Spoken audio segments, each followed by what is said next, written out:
Graduate teaching for me is this combination of taking really smart people, bringing some kind of discipline to their intelligence, some kind of scientific edge, and then exposing them to the world which is hard to see science in. He works really hard at teaching graduate students what it is to be a professional in political science. One of his sayings always in class is, "This is a job. And you better act like that." And so he doesn't let students get away with not being prepared. He will cold call people. He will sit there in silence and wait for them to stumble because he wants them to be prepared. And by the time they're going out on the job market, they're going to be prepared. They're not going to be the folks who haven't treated this like a job. He's a very rigorous-minded individual, and he says, if you have a question in politics, approach it in a scientific way. Find your DV, your dependent variable, and your independent variable, and construct these concepts together so that you can formulate a very scientific question and use scientific methods to evaluate it. And his real value of rigor has been one of the lasting things that has stuck with me in my education here. I was really fortunate because another professor right after me, Karen Faree, was hired, who also is an African specialist. And now we have another, Claire Adida, is a third Africanist. So that was a great synergy to develop a program where we study Africa a bit more intently than others, and that attracts graduate students.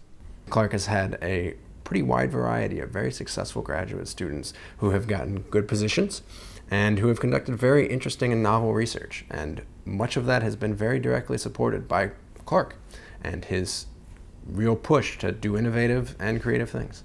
In the Uganda elections in 2011, we had a pretty large team of 5 graduate students along with 3 professors.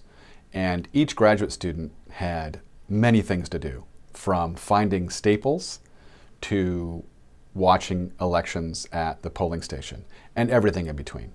And each one of those things is a great learning experience. The finding staples teaches you how to survive on the streets of any place, doing simple things. And watching elections is really what their profession's all about. I, with my colleagues, got to go around to the election day events in Uganda and observe what voting is in a consolidating democracy in Africa. It is amazing how Ugandans really are very much into voting. It's a national holiday, they have the day off, and they all show up to the polls and basically have parties at the polls and are cheering and chanting as their candidates get votes. The research that Clark, his colleagues, and his graduate students do helps determine who actually won elections. They do exit polls, and we find out when someone's sort of buying votes or intimidating votes, did that incumbent actually deserve to win that election?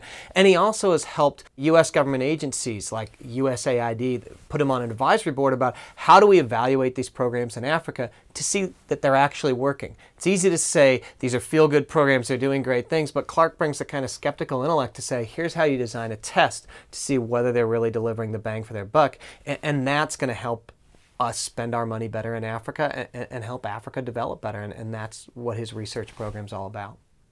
It really is the students. It's all about the students. I could probably take all the data I have gathered over the years and spend my time in my office and write the things that I want to write, but I find personally that's not nearly as fun as working with students, especially in the field, because that's where students' impressions of what they want to do are probably based, that they experience things firsthand. So for me to be part of that as it's happening is tremendously satisfying.